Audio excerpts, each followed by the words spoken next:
我觉得他改变我蛮多，平常生活训练的态度，还有一些进攻的手段啊，我觉得他是影响我蛮深的一个地方。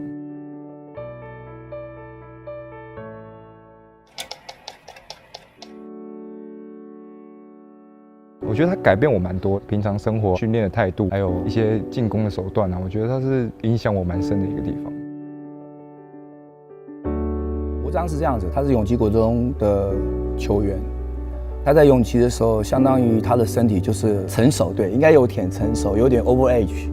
有点超龄啦，超龄。他在国中的时候他的身体就相当于高中球员的身体。他在国中永吉的时候，因为地域的关系，我们很近。他在训练、在比赛的时候，我都有观察到哇，这个球员身材不错，老成，然后有超龄的身体，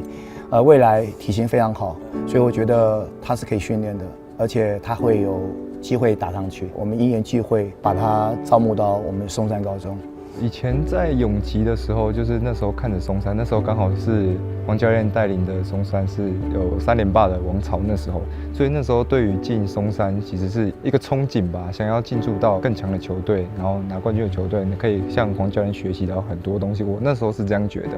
然后那时候在国中的时候也很努力的，就是想让自己可以进步啊，然后让自己变得更好。虽然那时候在国中的时候拿到第2名，但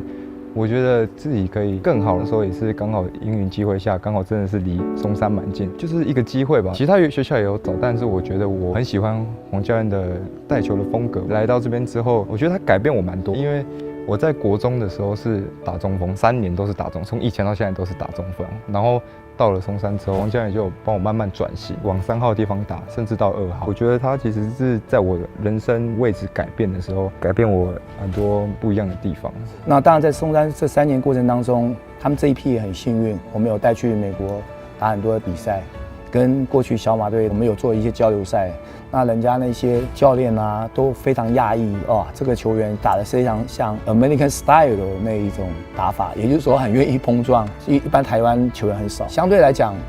他也在松山，他身高188，甚至快到190，我们没有局限他打到4号位，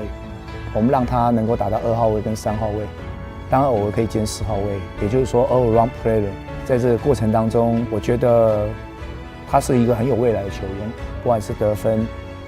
还有防守，还有他的自信心，也因为身体的状况也打得非常野兽派，所以这就是他这过去的成长。